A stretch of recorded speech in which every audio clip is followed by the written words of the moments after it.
Es wäre sehr, sehr weise, sehr, sehr ratsam, dass wir dieses Jahr nutzen, um all das, was sich noch wie ein Schatten anfühlt, ehrlich zu betrachten und es so gut wie möglich abzulegen, weil 2027 sich die Energie in dieser Welt grundsätzlich verändern wird. Hi, ich bin Peri Soilu und du bist hier beim Happy Cool Love Podcast, dein Podcast für mehr Lebenssinn, Bewusstsein und Klarheit und für einen Kurs im Wundern. Denn was wir hier meistens dienstags gemeinsam tun, ist unseren guten Freund einen Kurs im Wundern dazu holen und das Leben, also diese menschliche Erfahrung mit den Grundsätzen, die uns ein Kurs im Wundern bietet, nochmal neu betrachten zu lernen. Wir gehen mit diesen Grundsätzen gemeinsam in die Tiefe, weil das Ego, die eine Alternative, die es hier auf menschlicher Ebene gibt, das Ego, Angst, Mangel, Denksystem, welches uns davon überzeugen will, dass wir getrennt sind von allem und getrennt sind von Gott und getrennt sind vom Leben und uns dadurch Angst einredet und auch einredet, dass wir die meiste Zeit uns verteidigen müssen und angreifen müssen, um irgendwie sicher durch dieses Leben zu kommen, ist die eine Alternative, die es hier gibt, zu unserer wahren Natur, zu einer höheren geistigen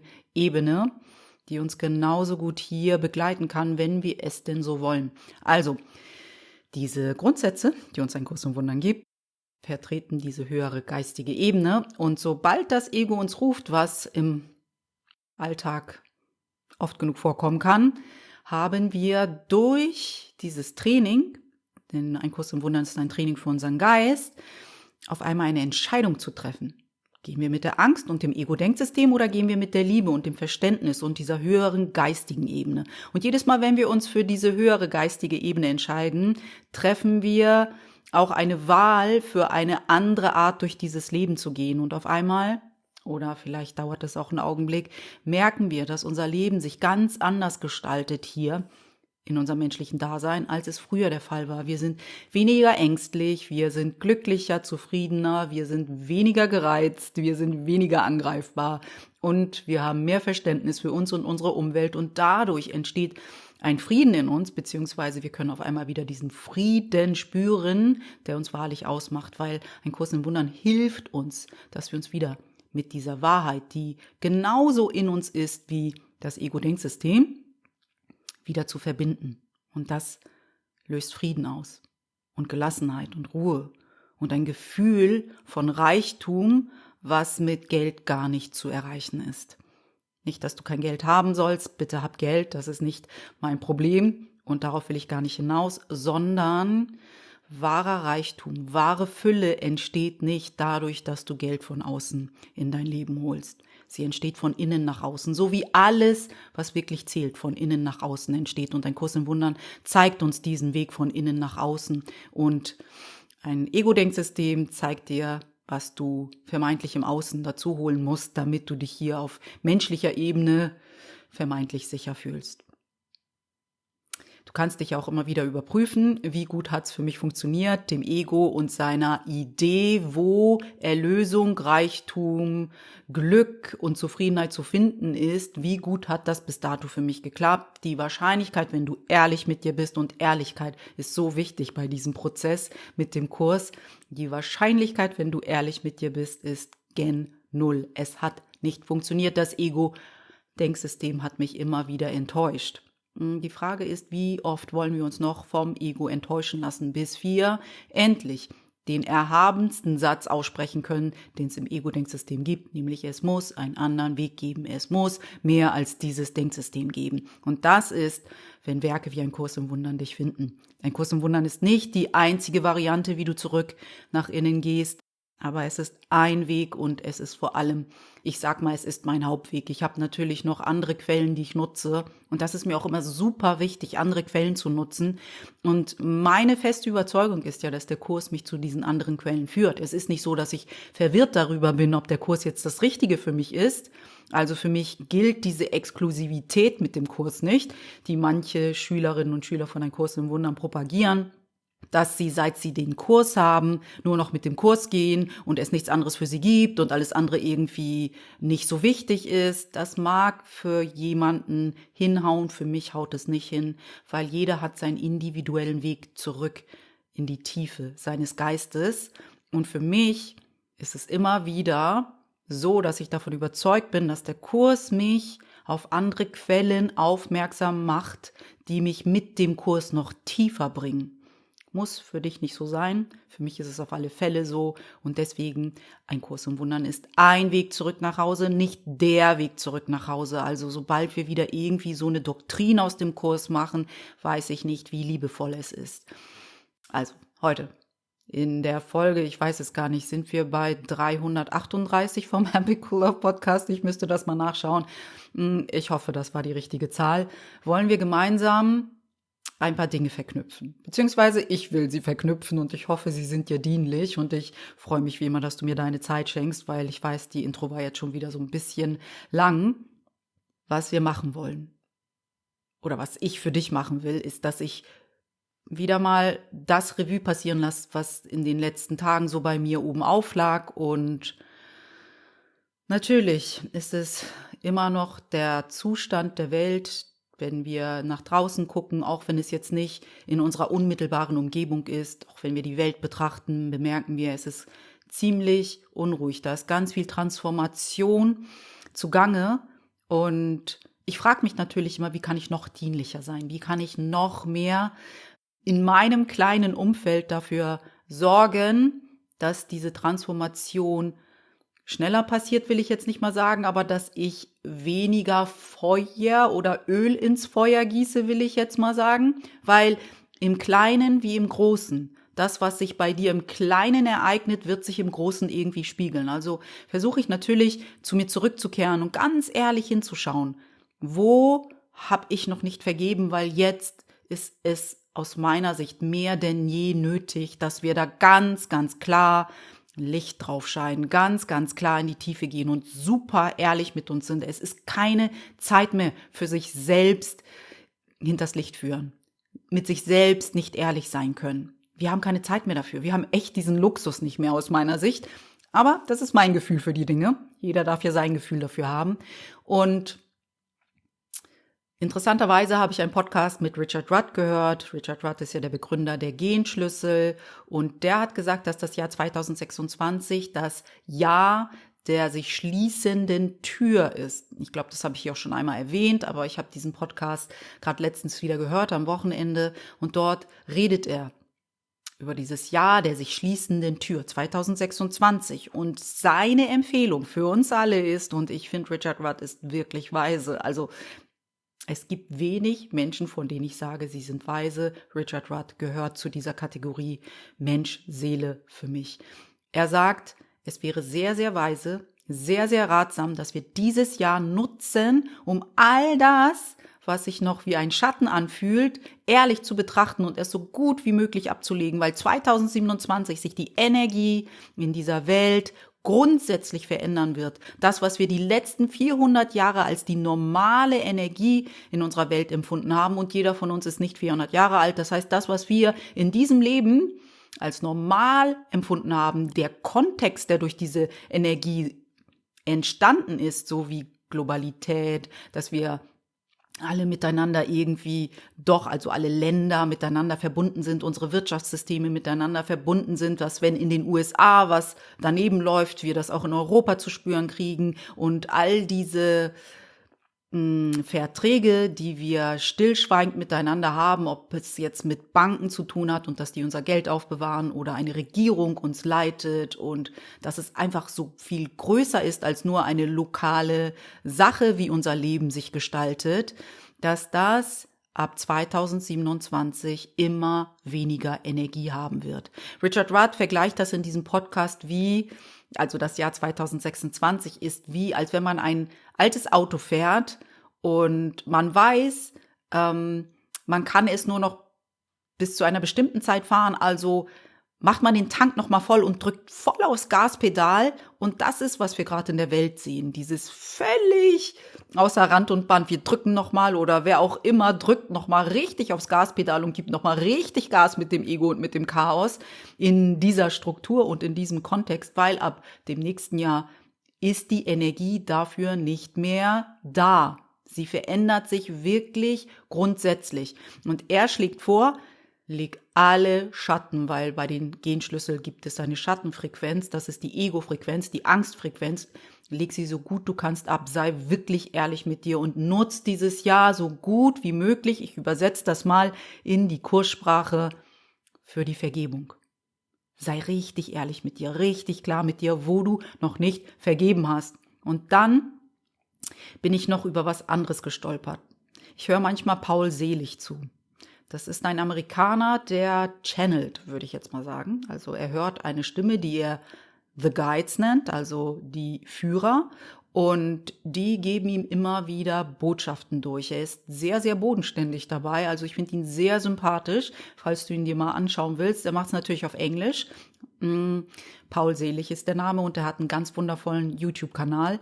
Und der hat etwas gesagt, ich habe so einen Clip von ihm gehört, wo es ungefähr so war. Und jetzt bin ich auch gespannt, wo du innerlich hingehst, wenn ich dir diese Geschichte erzähle.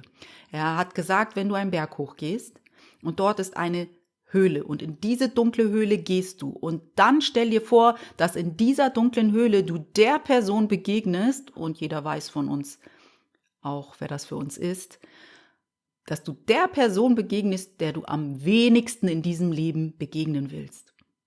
Und wenn du diese Person nicht zurück aus dieser dunklen Höhle ans Licht lässt, dann hältst du dich mit ihr in dieser dunklen Höhle gefangen. Und das hat mich irgendwie so berührt, weil es so wie der Kurs klingt. Du kannst nicht jemand anderen gefangen halten und denken, du bist frei. Das ist unmöglich. Das sagt der Kurs auch. Und ich habe diesen Clip nicht wiedergefunden, also konnte ich ihn auch nicht für uns transkribieren und uns das vorlesen, aber ich habe ein anderes Zitat von Paul Selig gefunden, das genau in dieselbe Richtung geht. Ich lese uns das mal vor. Ich muss es mir aufschreiben. Du kannst nicht selbst das Licht sein und gleichzeitig jemand anderen in der Dunkelheit halten. Du kannst nicht selbst das Licht sein und gleichzeitig jemand anderen in der Dunkelheit halten. Und das ist die Frage, die ich mir für 2026 immer wieder stellen würde. Wen halte ich noch in der Dunkelheit? Auf wen projiziere ich noch etwas, was zu vergeben ist? Und ich habe hier wirklich keine Zeit mehr zu verlieren. 2027 kann die Energie ganz woanders sein. Und warum Richard Rudd gesagt hat, bemüht euch, so gut ihr könnt, so ehrlich ihr könnt, alle Schatten ehrlich zu betrachten und sie so gut wie möglich abzulegen, ist, weil 2027, wenn die Energie dann eine andere Qualität annimmt, wir das nicht mit ins Neue tragen wollen. Wir das dann nicht mit überschatten wollen. Weil dann hast du das auch in der neuen Energie. Und dann waren die Lektionen der letzten 2 Tage sehr, sehr interessant. Einmal war es natürlich auch die Lektion letzten Donnerstag aus dem Übungsbuch von Ein Kurs im Wundern, die Lektion 64 mit Lass mich meine Funktion nicht vergessen. Und dass wir anders zu Lass mich meine Funktion nicht vergessen sagen könnten, lass mich nicht in Versuchung geraten.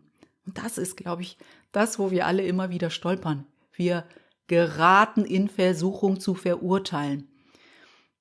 Bei mir zum Beispiel, wenn ich ganz ehrlich mit mir bin, gibt es eine Sache, wo bei mir mein Normalgefühl, nämlich die Wut, richtig gut angeknipst werden kann. Also wenn etwas bei mir richtig automatisch funktioniert, wo ich so eine richtig krasse Autobahn zu habe, ist es zu meiner Wut. Ich war schon ein wütendes Kind. Und wenn ich etwas sehr gut abrufen konnte, war es die Wut. Das war natürlich sehr unnormal für ein Mädchen. Mädchen sind ja immer brav und ruhig und sanft. Und ich war genau das Gegenteil. Also es war so eine doppelte Watsche von meinem Ego. Ich habe mich natürlich immer schlecht gefühlt, weil ich nicht wie die anderen Mädchen war. Aber ich konnte diese Wut auch nicht ganz ignorieren, will ich jetzt mal sagen. Und meine Lebensaufgabe ist es tatsächlich mit meiner Wut, was ich in der Zwischenzeit auch echt gut kann, also es ist nicht, dass ich da nicht richtig gewachsen bin, mit dieser Wut anders umzugehen. Sie als ein Freund zu verstehen, weil wenn diese Wut hochkommt, hat sie ja irgendeinen Sinn und Zweck. Es ist ja schon ein Indikator für mich, dass irgendetwas für mich gerade nicht stimmt. Nur wie ich damit umgehe, das ist, wo etwas zerbrechen kann oder wachsen kann für mich. Das ist meine Erfahrung.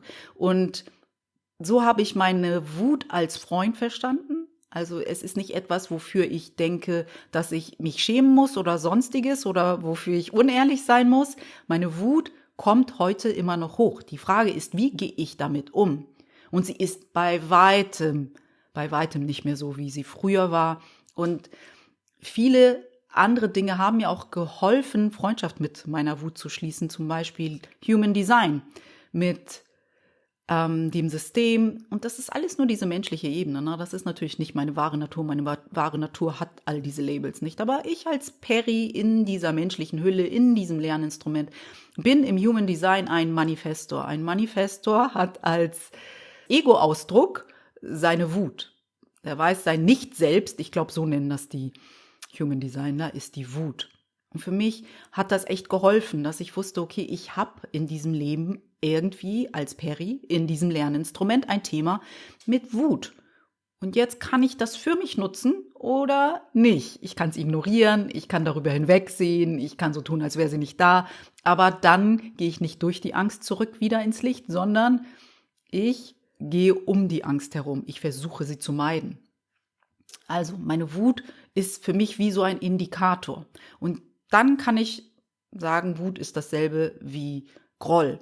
Ein Kurs im Wundern, die letzten beiden Lektionen, die wir gerade hatten, das ist die Lektion 68 und 69, spricht ganz viel über Groll und wir können so viel davon mitnehmen für unseren Vergebungsprozess, weil die Überschrift für all das, was wir auf Menschen projizieren, auf Situationen projizieren, bei mir ist es oft Wut.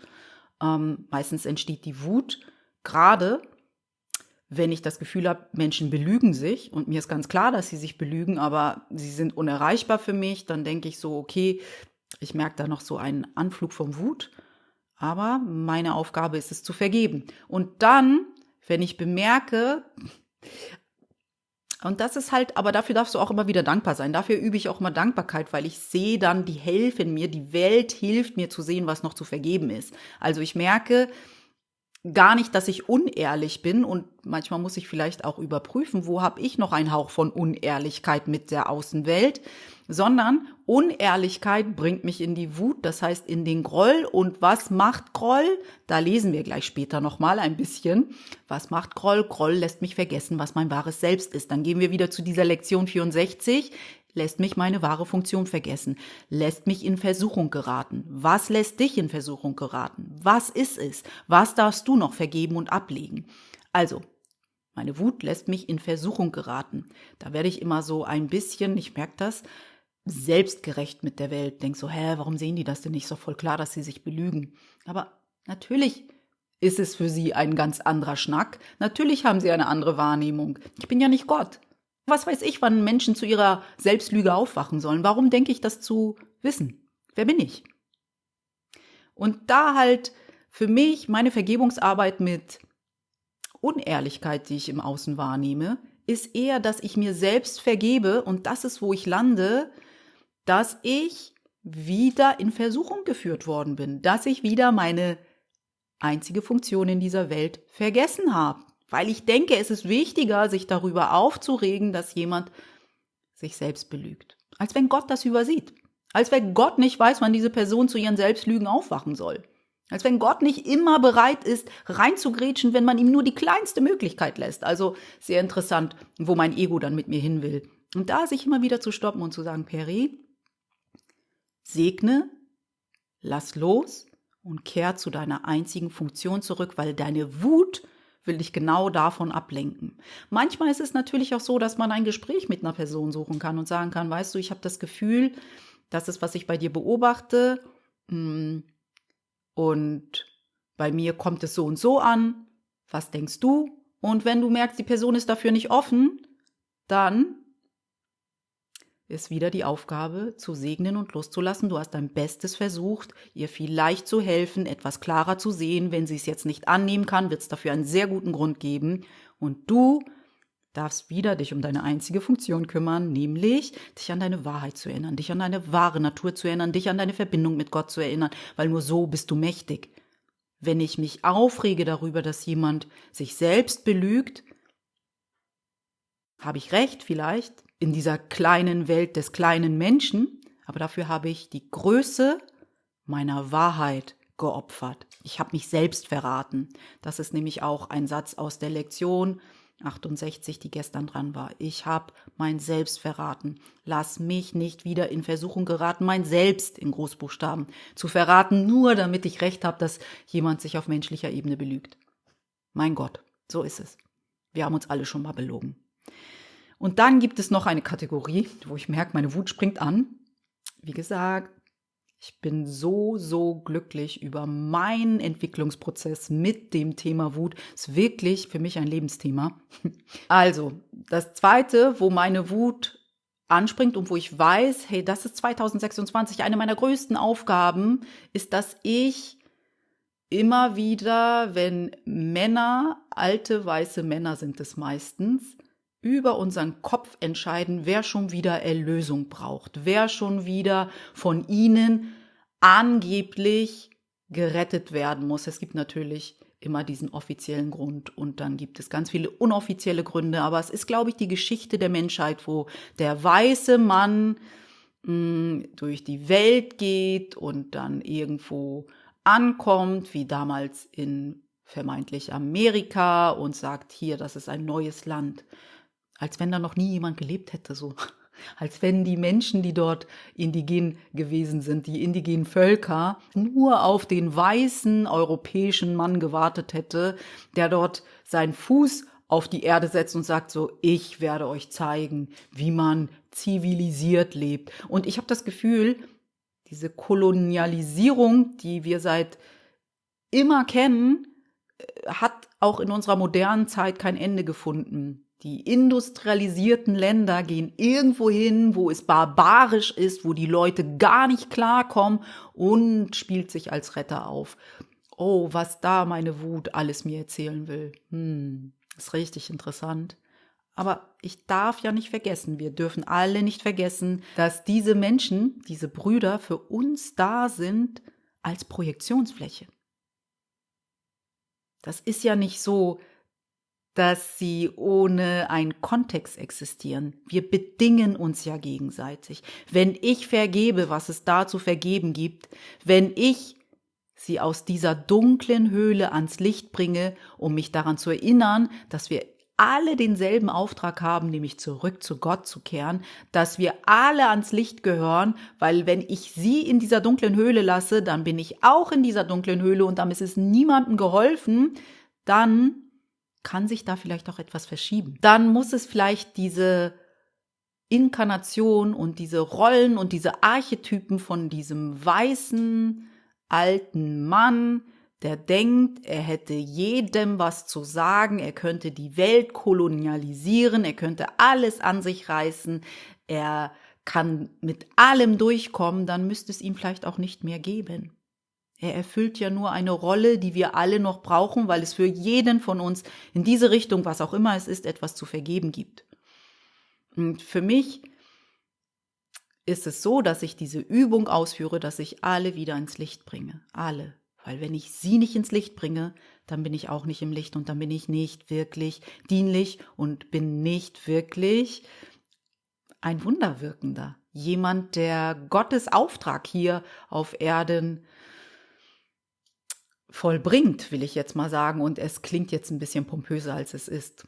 Für mich ist es einfach liebevoll, verständnisvoll sein, gütig sein, ehrlich mit mir sein und meine eigenen Wunden nicht in die Welt projizieren. Naja, kommt manchmal vor, aber dann wissen, okay, ich habe wieder was projiziert, ich muss mich hinsetzen, ich darf vergeben. Und vielleicht darf ich auch einfach mir vergeben. Meistens ende ich dort, dass ich schon wieder meine Macht irgendwo ins Außen abgegeben habe oder vergessen habe, wer ich wirklich bin, weil ich hier Recht haben will, dass solche Menschen meine Wut benötigen. Also, ich weiß nicht, was für dich ist, aber ich kann dir nur ins Herz legen. Nutze 2026 für deine Klärung, so gut du kannst. Das hier ist jetzt nicht mehr eine Probesession, will ich jetzt mal sagen. Das ist jetzt, ich möchte es nicht ernster machen, als es ist, aber das ist jetzt wirklich der richtige Auftritt. Weißt du, wenn man so Proben hat und jetzt kommt die Premiere. Jetzt bist du wirklich gefragt, voller Ehrlichkeit auf die Dinge zu schauen, die du nicht vergeben hast, auf die Menschen zu schauen, die du lieber in dieser dunklen Höhle festhalten willst, um sie auch ans Licht zu bringen, damit du auch am Licht sein kannst, damit du nicht mehr durch die Versuchung, deinem Ego zu folgen, deine wahre Natur verleugnest, So, ich lese uns jetzt noch mal was aus Ein Kurs im Wundern vor über den Groll, weil das ist, was wir dann tun. Wir hegen Groll. Meine Wut ist nur eine Form von Groll. Was ist deine Form von Groll? Also, wir lesen mal kurz in Lektion 68 ein bisschen was und dann blätter ich weiter in die Lektion 69. Wir sind im Übungsbuch, ne? Nur kurz noch dazu. Lektion 68 trägt den Leitgedanken, die Liebe hegt keinen Groll. Dann wissen wir, wenn wir Groll hegen, können wir keine Liebe hegen. Wenn wir Groll hegen, können wir kein Wunder zulassen, weil Wunder und Groll sind diametral entgegengesetzt. Also was du dir damit entgehen lässt, muss uns schon echt dazu auffordern, weniger Groll zu hegen. Weil das dürfen wir nie vergessen. Wir haben immer machtvolle, höhere Hilfe, wenn wir sagen, ich bin willens zu vergeben, ich bin willens, hier anders drauf zu blicken, dann wird das hier vergehen. Die Liebe hegt kein Groll. Du, der du von der Liebe, wie sie selbst erschaffen wurdest, kannst nicht Groll hegen und dein Selbst erkennen. Du merkst, entweder oder. Entweder hegst du Groll und dann hast du hier auf dieser kleinen menschlichen Ebene recht, aber was du dafür aufgibst, ist dein wahres Selbst und die Macht, die Gott für dich hat. Es ist das wirklich wert. Groll hegen heißt vergessen, wer du bist. Groll hegen heißt, dich als Körper zu sehen. Groll hegen heißt, das Ego über deinen Geist herrschen zu lassen und den Körper zum Tode zu verurteilen. Vielleicht erfasst du noch nicht ganz, was genau das Hegen von Groll deinem Geist antut. Es scheint dich von deiner Quelle abzuspalten und dich ihm unähnlich zu machen.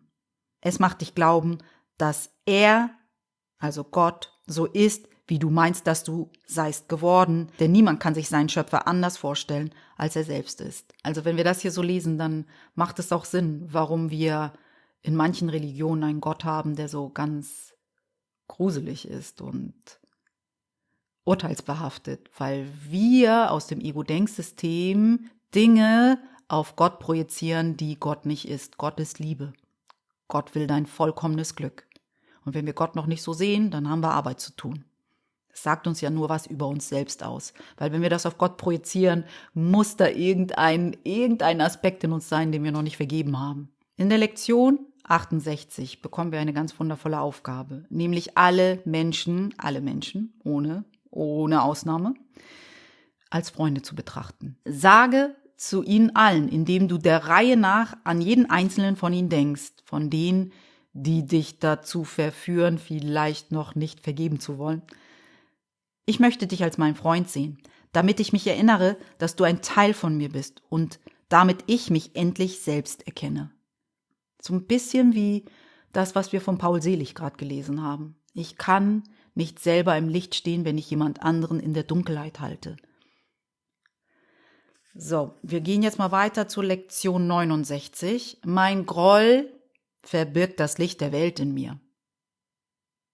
Also wir lernen wieder, was Groll für eine Konsequenz für uns trägt. Das Licht der Welt in mir wird dadurch verdrängt, dass ich denke, es ist wichtig, Recht zu haben, anstelle von glücklich zu sein. Weißt du noch, wie der Kurs immer wieder erinnert? Möchtest du Recht haben oder möchtest du glücklich sein? Du kannst auf dieser kleinen Ebene, so wie ich es schon mal gesagt habe, gerne Recht haben, aber dafür gibst du oft genug dein wahres Selbst, dein Glück, deinen Frieden auf. Ich glaube, das ist ein zu hoher Preis. Niemand kann auf das schauen, was dein Groll verhüllt. Weil dein Groll das Licht der Welt in dir verbirgt, steht jeder in der Dunkelheit und du stehst neben ihm.